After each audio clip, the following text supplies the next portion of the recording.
Cara pemakaian ihram untuk lelaki. Pakaian ihram lelaki, 2 helai kain lepas tidak bercantum sehelai dipakai untuk menutup auratnya di antara pusat dan lutut, dan sehelai lagi dibuat selendang, disunatkan berwarna putih. Niat ihram haji. Nawaitul hajja wa ahramtu bihi lillahi ta'ala.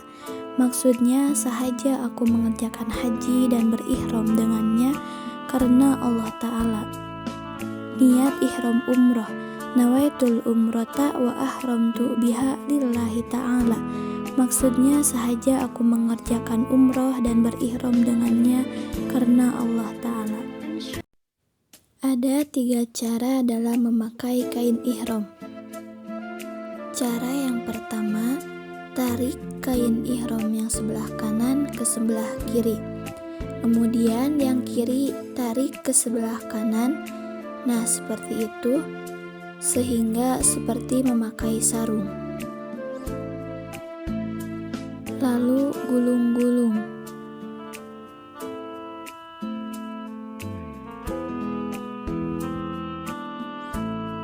Kemudian cara yang kedua. Cara kita seperti memakai sarung. Tarik kedua kain ke sebelah kanan. Kemudian cara melipatnya sebelah kiri terlebih dahulu.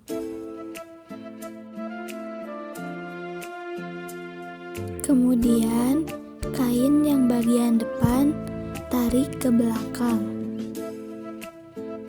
Dan yang belakang tarik ke depan.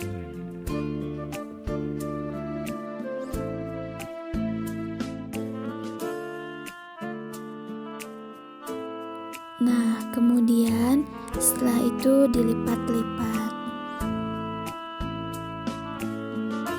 Nah, untuk fungsi ini yaitu ketika kita bawa istri, fungsinya untuk pegangan ketika sedang berdesak-desakan. Kemudian cara yang ketiga, tarik 2 sisi kain ke sebelah kiri.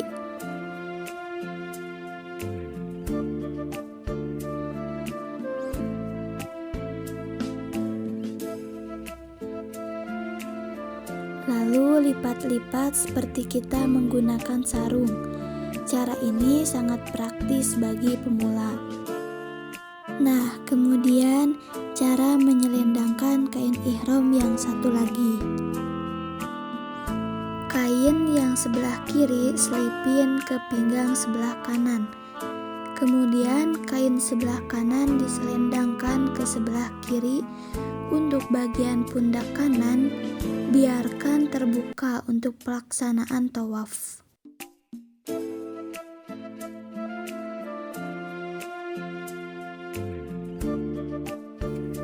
Nah, ketika pelaksanaan sholat, maka bahu harus tertutup seperti itu.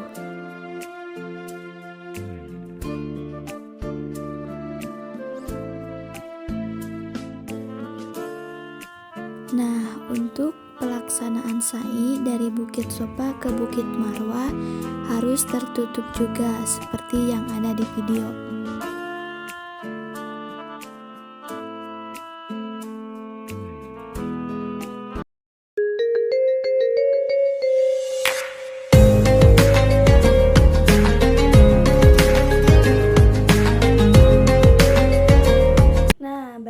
Di sini saya akan menjelaskan mengenai tata cara ihram perempuan. Pakaian ihram yang dikenakan oleh perempuan tidak ada yang khusus.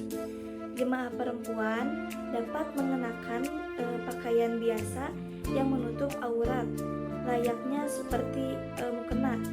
Kemudian bagi jemaah perempuan sebaiknya mengenakan pakaian dengan warna yang tidak mencolok atau yang disunahkan memakai pakaian berwarna putih.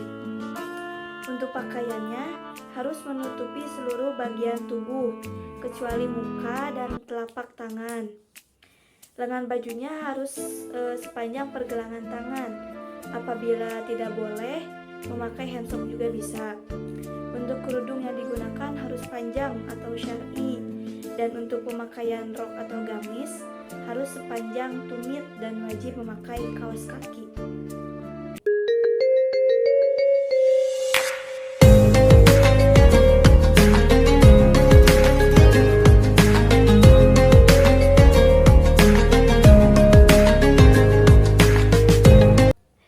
Doa yang pertama yaitu doa ketika hendak mendaki Bukit Sofa sebelum memulai sa'i. Bismillahirrahmanirrahim wa rasuluh inna sofa wal marwata min sya'airillah faman hajjal baita aw i'tamara fala junaha alaihi ayyat tawwafa bihima wa man tatawwa'a khairan fa innallaha syakirun alim. Abda'u bima bada'allahu bihi wa rasuluh.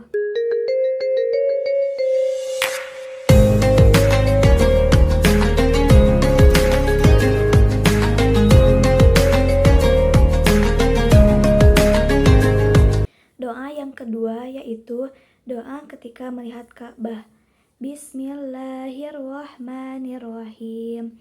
Allahumma zid hadal baita tashrifan wa ta'diman wa takriman wa mahabbatan wa zid man syarrafahu wa azamahu wa karamahu mimman hazza aw i'tamarahu tashrifan wa ta'diman wa takriman wa mahabbatan wa birra.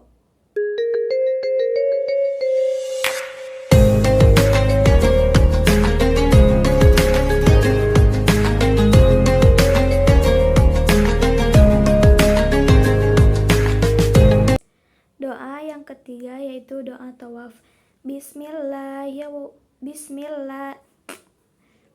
Yang ketiga doa tawaf. Bismillahirrahmanirrahim. Bismillahi wallahu akbar. Ala ma hadanallahu la ilaha illallah wahdahu la syarikalah. Amantu billahi wa kafartu bit-tagut wallata wal uzza wa ma yud'a min dunillah. Inna waliyallahu alladhi nazalal kitab wa huwa yatawallas sholihin. Sadaqallahul azim.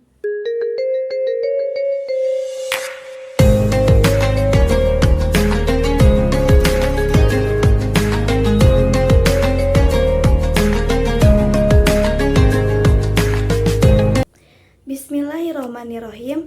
Assalamualaikum warahmatullahi wabarakatuh. Baik, di sini saya akan menjelaskan tentang fungsi manajemen di KBIHU Al-Badar Cipulus. Yang pertama, planning. Di KBIHU Al-Badar Cipulus, perencanaannya bekerja sama dengan pengurus dan pembimbing. Bagaimana merekrut jemaah haji dengan ramah, organisasinya diatur. Dan bagaimana pembelajarannya, yaitu 20 kali pembelajaran. Setiap 2 minggu divariasi baik di kelas maupun di luar. Kemudian memanage narasumbernya mulai dari Kementerian Agama, Kepala KUA, tokoh agama, MUI, Varasipitas akademik, termasuk juga narasumbernya dari spesialis kesehatan. Yang kedua ada organizing. Di KBIHU Al-Badar Cipulus melakukan fungsi pengorganisasian dengan membagi tugas sesuai dengan keahliannya dan membuat tim koordinator.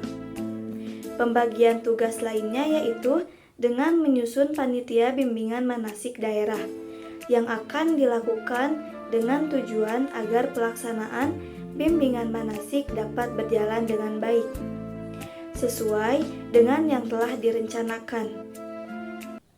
Melihat kenyataan di atas, maka KBIHU Al-Badar Cipulus telah menjalankan fungsi pengorganisasian. Selanjutnya yang ketiga ada actuating. KBIHU Al-Badar Cipulus menerapkan 3 item penting dalam actuating. Yang pertama ada motivasi. Penggerakan yang dilakukan oleh KBIHU Al-Badar Cipulus salah satunya adalah dengan pemberian motivasi dari Ketua KBIH kepada pembimbing dan dari pembimbing kepada jemaah haji. Hal ini dilakukan dengan tujuan agar memberikan dorongan semangat dan antusiasme kepada para pembimbing dalam membimbing dan jemaah haji melakukan manasik haji. Yang kedua ada bimbingan. Bimbingan yang dilakukan oleh KBIHU Al-Badar Cipulus meliputi bimbingan manasik di tanah air, di tanah suci dan pasca ibadah haji. Pembimbing manasik haji dilakukan untuk memberikan suatu pemahaman dan arahan kepada calon jemaah haji agar tercapainya suatu tujuan yang telah direncanakan untuk meminimalisir penyimpangan yang terjadi saat pelaksanaan ibadah haji di tanah suci. Selanjutnya, yang ketiga ada komunikasi. Proses komunikasi yang terjalin di KBIHU Al-Badar Cipulus meliputi komunikasi ketua dengan pembimbing KBIHU Al-Badar Cipulus dan pembimbing dengan jemaah. Proses komunikasi ini dilakukan KBIHU Al-Badar Cipulus tidak lain agar para jemaah paham akan apa yang disampaikan guna kelancaran bimbingan yang dilakukan. Kemudian, fungsi manajemen yang terakhir yaitu controlling. Bagaimana KBIHU Al-Badar Cipulus bisa memonitoring jemaah haji dari Karu yaitu ketua regu, kemudian Karu bisa lapor ke Karom yaitu ketua rombongan. Karom bisa lapor ke pembimbing, sehingga semua jemaah merasa nyaman dan merasa tenang.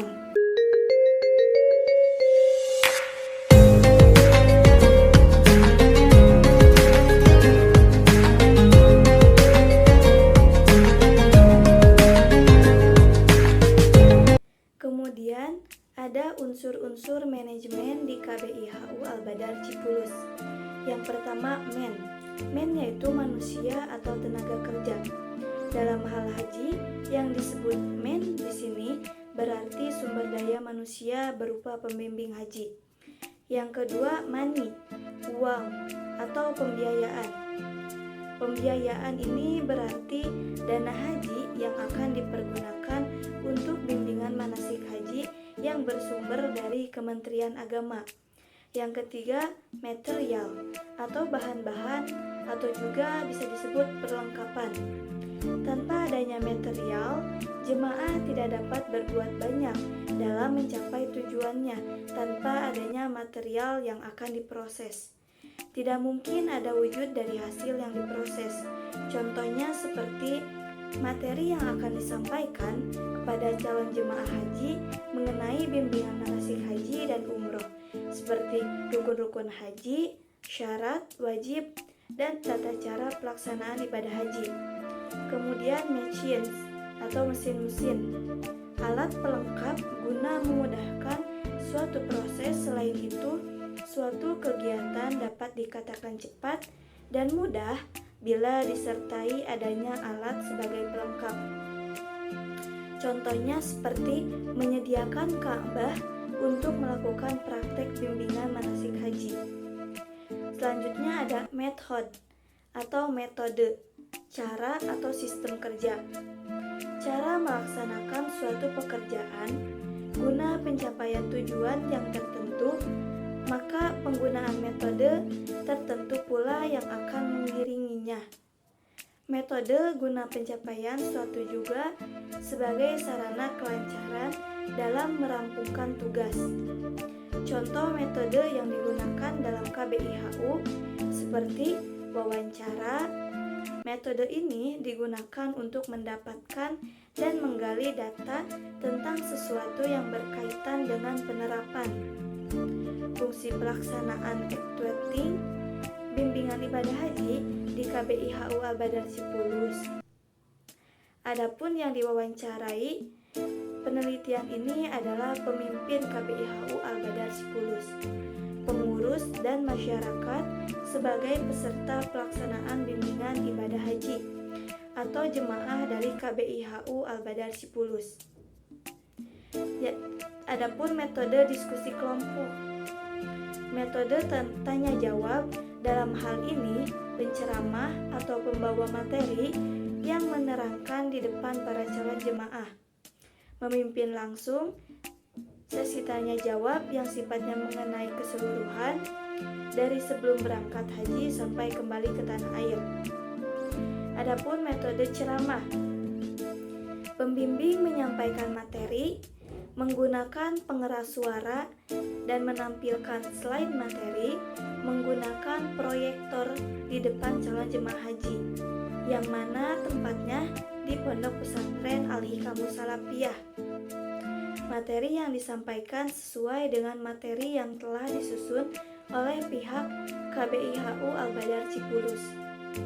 Ceramah adalah penuturan bahan pelajaran secara lisan. Metode ini tidak senantiasa jelek bila penggunaannya betul-betul dipersiapkan dengan baik.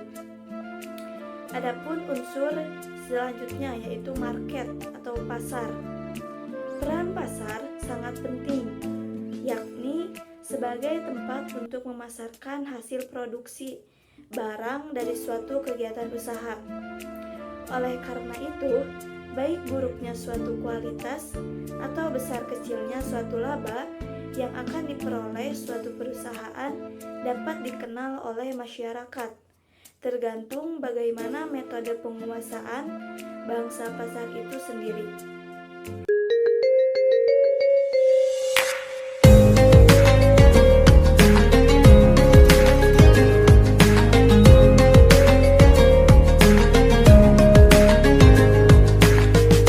Selanjutnya ada pelaksanaan bimbingan manasik haji di KBIHU Al-Badar Cipulus. Yang pertama, daftar absen. Tujuannya yaitu untuk mencatat kehadiran atau tidak hadirnya jemaah haji selama pelaksanaan bimbingan manasik. Untuk KBIHU Al-Badar Cipulus selalu mengadakan bimbingan manasik susulan untuk jemaah yang halangan atau bagi jemaah yang belum sepenuhnya paham tentang ibadah haji. Dilaksanakannya itu selama 2 hari. Terus ada yang kedua, yaitu tentang materi. Tujuannya yang pertama, meningkatkan kualitas pemahaman jemaah terhadap pelaksanaan ibadah haji. Yang kedua, meningkatkan kualitas pelaksanaan ibadah haji. Yang ketiga yaitu meningkatkan dan mengembangkan materi bimbingan ibadah karena materi ini perlu terus dievaluasi. Terus selanjutnya ada praktek. Untuk praktek dilaksanakan di lapangan khusus untuk bimbingan manasik. Dan kurikulum yang dipakai yaitu dari mulai akidah, fikih, muamalah, kaitannya dengan rukun haji dan umroh, kaitan dengan situtur, kaitan dengan transportasi dan akomodasi, kaitan dengan kesehatan. Untuk metodenya yaitu metodenya wawancara, curah pendapat, ceramah, dan diskusi kelompok. Selanjutnya ada bimbingan manasik di KUA, contohnya di KUA Cileunyi.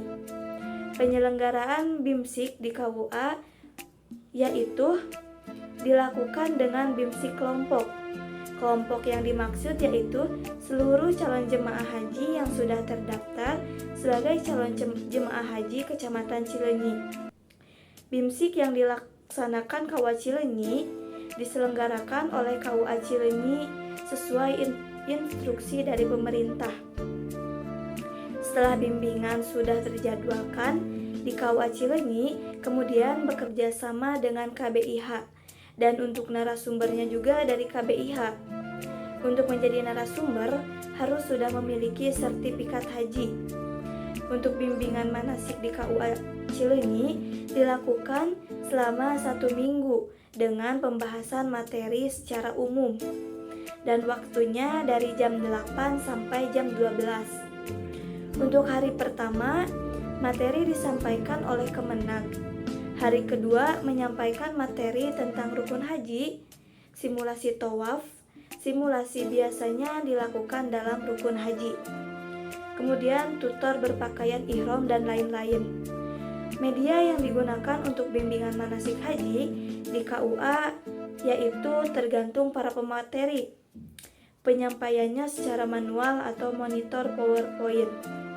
Dalam media KUA menyediakan tahapan persiapan, melobi, membuat surat, izin tempat, menyediakan bangku, kesiapan daftar hadir selama 7 hari, dan untuk pelaksanaan di KUA Cileunyi menyediakan infokus dan elektronik serta ada Hajar Aswad, Ka'bah, dan dokumentasi. Media lainnya ketika mempertajam pengetahuan para peserta membuat buku ibadah haji atau umroh, setelah itu difotokopi dan dari pihak narasumber catatan kecilnya difotokopi, kemudian menyediakan meja untuk resepsionis dan mikrofon. Metodenya ada metode ceramah, tanya jawab, dan simulasi. Kemudian bimbingan manasik di kabupaten kota. Bimbingan dilaksanakan sebanyak 6 kali pertemuan, yaitu 4 kali oleh kantor urusan agama kecamatan dan 2 kali oleh kantor Kementerian Agama, kabupaten atau kota. 1 kali pertemuan adalah 4 jam pelajaran dengan alokasi waktu 1 jam pelajaran sama dengan 60 menit. Dan untuk materi bimbingannya meliputi yang pertama, kebijakan penyelenggaraan ibadah haji di tanah air, kedua, taklimatul haj, ketiga, tata cara ibadah haji, manasik ibadah atau praktik lapangan, selanjutnya fikih haji, manasik perjalanan dan keselamatan penerbangan, kemudian hikmah ibadah haji, dan ada arba'in ziarah, kemudian kesehatan, akhlak adat istiadat, dan budaya Arab Saudi, kemudian hak dan kewajiban jemaah haji, pembentukan kepala regu, kepala rombongan, dan kloter. Kemudian ada metode bimbingannya meliputi pertama, ceramah, kedua, tanya jawab, ketiga, praktik manasik, dan simulasi. Menjelaskan terkait dengan hal-hal apa saja yang diperlukan dilakukan oleh pembimbing ibadah haji agar pembimbing memberikan bimbingan manasik kepada jemaah haji sehingga jemaah menjadi haji yang mabrur dan mabruroh, yaitu pembimbing harus memiliki kompetensi dan akuntabel. Jadi, agar calon jemaah haji dapat menguasai ilmu manasik dengan baik, sehingga dapat melaksanakan rangkaian ibadah haji dengan sempurna. Mulai dengan penguasaan syarat wajib haji, rukun dan wajib haji, serta sunnah yang akan dilaksanakan oleh jemaah haji dalam upaya meraih haji yang mabrur dan mabruroh.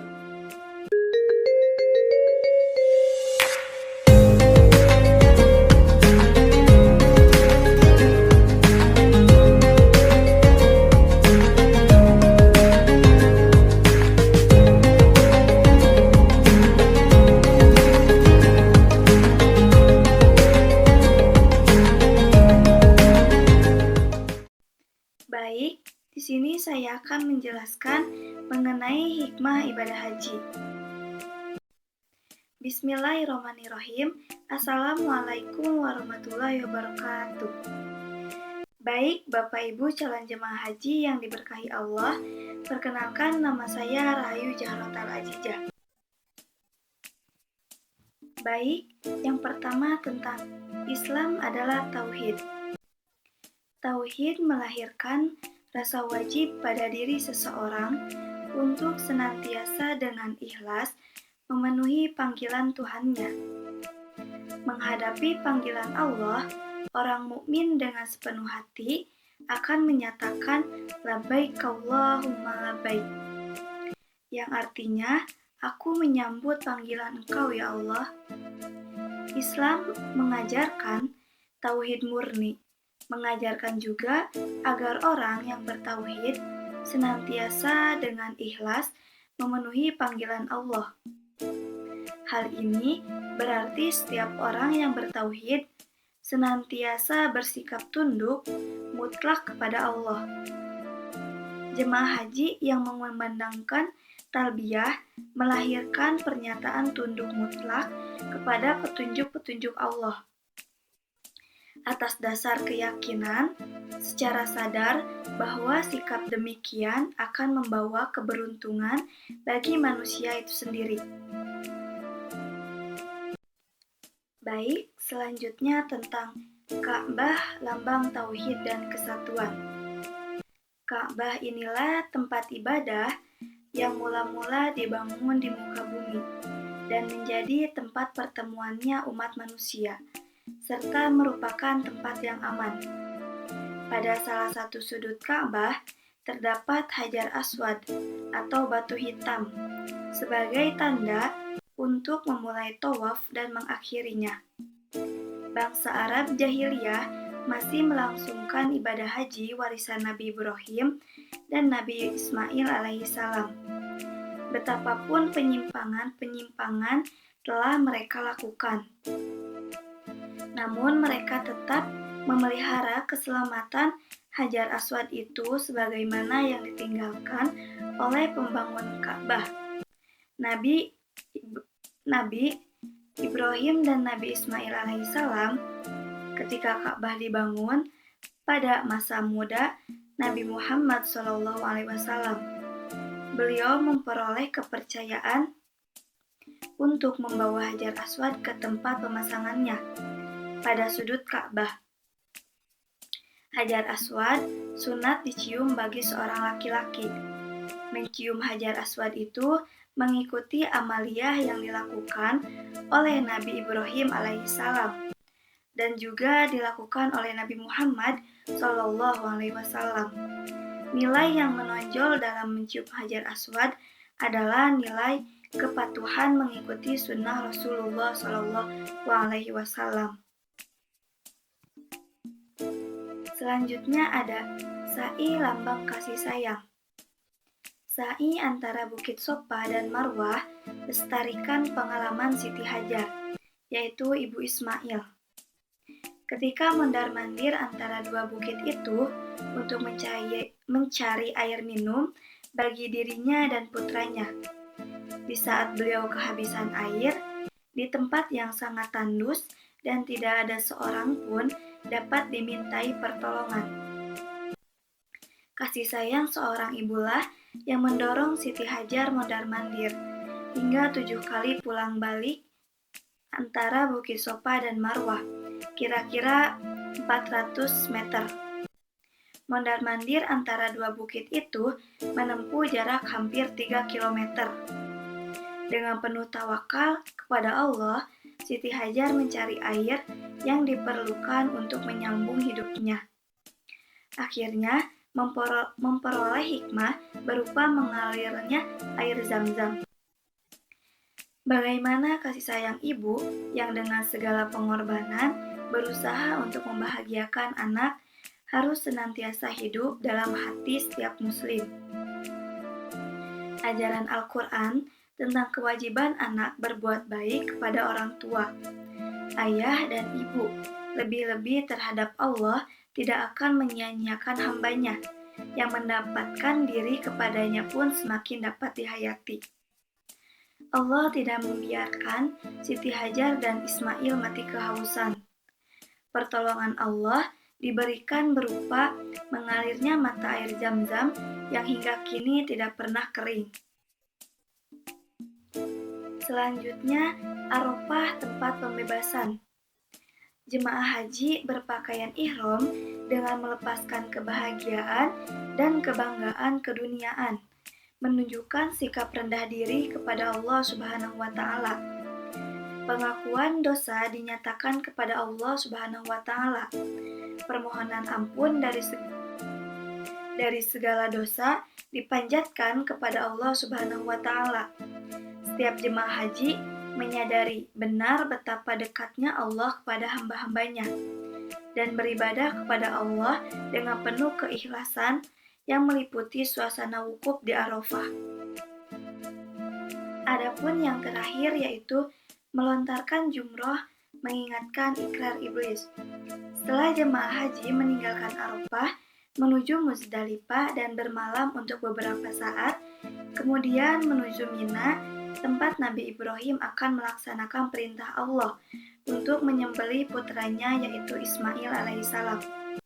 Sebelum sampai di tempat yang dituju, Nabi Ibrahim alaihissalam digoda oleh seorang iblis untuk membatalkan niatnya melaksanakan perintah Allah itu. Di 3 tempat, Nabi Ibrahim digoda, dan di setiap tempat iblis menggoda Nabi Ibrahim melontarkan batu tertuju kepada iblis.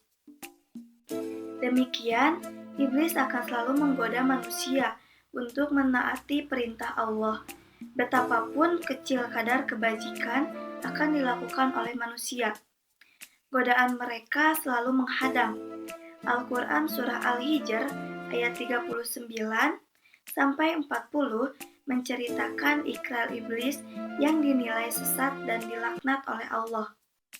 Setelah menolak perintah untuk bersujud kepada Adam alaihissalam dan minta diberi keselamatan hidup hingga hari manusia dibangkitkan, hari kiamat serta dikabulkan oleh Allah. Baik, mungkin cukup sekian materi yang bisa saya sampaikan. Semoga bisa bermanfaat bagi Bapak Ibu calon jemaah sekalian. Mohon maaf apabila banyak kesalahan dan kekurangan, karena kekurangan datangnya dari saya dan kelebihan hanya milik Allah. Wassalamualaikum warahmatullahi wabarakatuh.